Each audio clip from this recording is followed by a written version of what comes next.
पूज्य शरणानंद जी महाराज का वचन है कि जगत की विस्मृति से परमात्मा की स्मृति आती है। यही स्मृति जीव में जागृति को उत्पन्न करती है। जागृति के फलस्वरूप प्रीति होती है और प्रीति से अद्वैत अभिन्नता की प्राप्ति होती है। आप और मैं ये कामना करते हैं कि रोम रोम से नाम जपें, श्वास श्वास में नाम जपें, सतत निरंतर केवल और केवल भगवान को याद करें। तो आइए परम पूज्य स्वामी जी के इस लेख से आप और मैं श्वास श्वास के भजन को, रोम रोम से नाम जप को संभव बनाने वाली इस युक्ति को श्रवण करते हैं और अपनाने का प्रयास करते हैं। जय श्री हरि। पूज्य गुरुदेव के चरणों में प्रणाम। सभी नामनिष्ठ साधकों को जय जय श्री सीताराम। स्वामी जी कहते हैं कि अभाव को सहन करने से व्यर्थ चिंतन की उत्पत्ति होती है और सार्थक चिंतन उसी का होता है जिसकी उपलब्धि पराश्रय तथा परिश्रम के द्वारा ना हो। सार्थक चिंतन साध्य की अखंड स्मृति है। व्यर्थ चिंतन से साधक को अपनी भूल का अनुभव होता है और सार्थक चिंतन अविनाशी जीवन को प्रकाशित करता है। सार्थक चिंतन की अभिव्यक्ति साधक में होती है, उसकी साधना है। साध्य में अविचल आस्था, उनकी महिमा की स्वीकृति, उनकी आवश्यकता अनुभव करने से स्मृति की जागृति और स्मृति की जागृति से आत्मीयता पूर्वक साध्य से अभिन्नता होती है और यही जीवन की सफलता है। स्वामी जी लिखते हैं, जब तक मानव अभाव को सहन करता है तब तक व्यर्थ चिंतन की उत्पत्ति होती है। अभाव असह्य हो जाने पर व्यर्थ चिंतन मिट जाता है, सार्थक चिंतन का उदय होता है। सार्थक चिंतन उसी का होता है जिसकी उपलब्धि पराशय और परिश्रम के द्वारा नहीं अपितु स्वतः सार्थक चिंतन अभिव्यक्त होता है। यह अखंड स्मृति है। स्मृति साध्य से भिन्न विस्मृति कराने में समर्थ है, जिसके होते ही स्मृति सजीव हो जाती है। बोध और प्रेम में परिणत होकर साधक को साध्य से अभिन्न कर देती है। इस दृष्टि से साधक चिंतन बड़े ही महत्व की वस्तु है। व्यर्थ चिंतन से साधक को अपनी भूल और सार्थक चिंतन से अविनाशी जीवन का प्रकाशित होना ये संभव होता है। व्यर्थ चिंतन होता है जिसका अस्तित्व नहीं, केवल प्रतीति मात्र, और सार्थक चिंतन साधक को उससे सर्वांश में सदा के लिए असंग कर देता है, जिसका अस्तित्व नहीं उससे अभिन्न कर देता है और सर्वदा और सर्वत्र मौजूद रहने वाले उन परमात्मा से युक्त कर देता है। परिवर्तनशील दृश्य के अस्तित्व को स्वीकार करना व्यर्थ चिंतन को जन्म देना, ये जानते हुए भी परिवर्तन निरंतर हो रहा है, उसकी स्थिति स्वीकार कर लेना व्यर्थ चिंतन को पोषित करता है।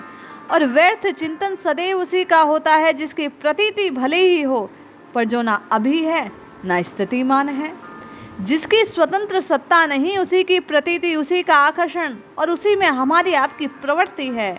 और यही परिवर्तनशील दृश्य अस्तित्व को अस्वीकार कर दिया जाए तो व्यर्थ चिंतन का नाश हो जाए।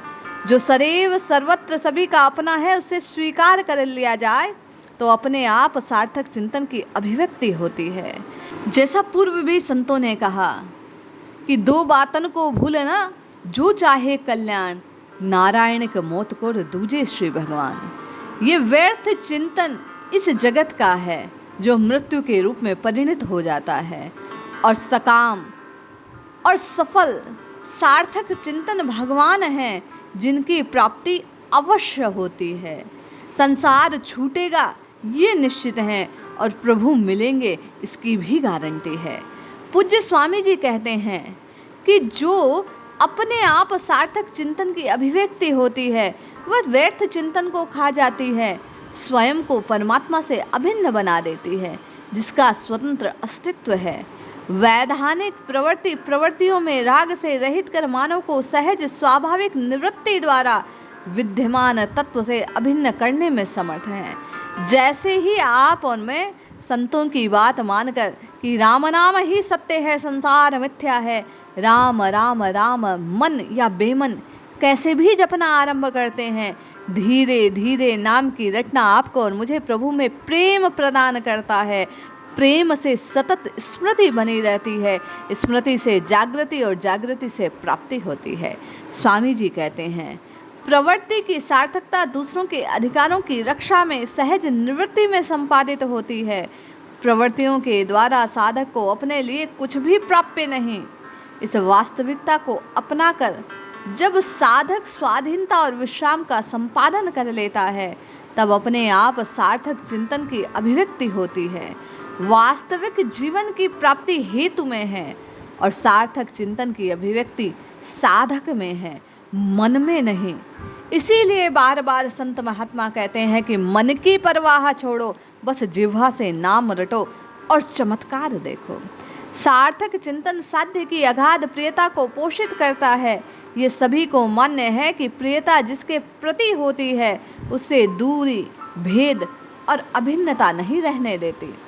आप और मैं सार्थक चिंतन साध्य की आस्था, श्रद्धा, विश्वास पूर्वक आत्मीयता से उदित होता है। साधक की अहता, ममता को खाकर साध्य की स्मृति परिणित हो जाती है। सार्थक चिंतन के लिए किसी श्रम साध्य उपाय की अपेक्षा नहीं, क्योंकि साध्य की आत्मीयता ही सार्थक चिंतन का मूल मंत्र है। आत्मीयता तभी सजीव होती है जब साधक साध्य में अविचल आस्था रखता है। साध्य की आस्था अन्य सभी आस्थाओं का नाश करने में समर्थ, पर आस्था में दृढ़ता तभी जब साधक साध्य की महिमा को स्वीकार करे, साध्य की आवश्यकता अनुभूत करे। साधक साध्य की स्मृति सजीव होती जाएगी जैसे जैसे वह उसी के प्रेम में रंगता जाएगा। वृत्त-स्मृति ही साधक को साध्य से विमुख करती है, अतः स्मृति से विमुक्ता का नाश होगा। इस दृश्य से साध्य में अविचल आस्था रखना, महिमा को स्वीकार करना, उसकी आवश्यकता को अनुभूत करना, स्मृति का जगाना और आत्मीयता पूर्वक अभिन्नता स्वीकार कर लेना, यही प्राप्ति है। कहने का भाव भाई बहन, पूज्य स्वामी जी का ये भाव है कि आप और मैं जब संसार की ओर से दृष्टि हटा परमात्मा के नाम की रटना लगाना आरंभ करते हैं तो जगत का विस्मरण होता है, परमात्मा का स्मरण होता है। स्मरण से जागृति आती है, जागृति से प्रीति की प्राप्ति होती है और जपते जपते प्रेम पूर्वक उसी परमात्मा को साधक प्राप्त कर लेता है। नाम रूप हो जाता है, उसी में लीन हो जाता है, अद्वैत को प्राप्त कर लेता है, अभिन्नता की प्राप्ति हो जाती है। इसलिए जपिए, रटिए, पुकारिए, निश्चित लाभ होगा। जय श्री हरि।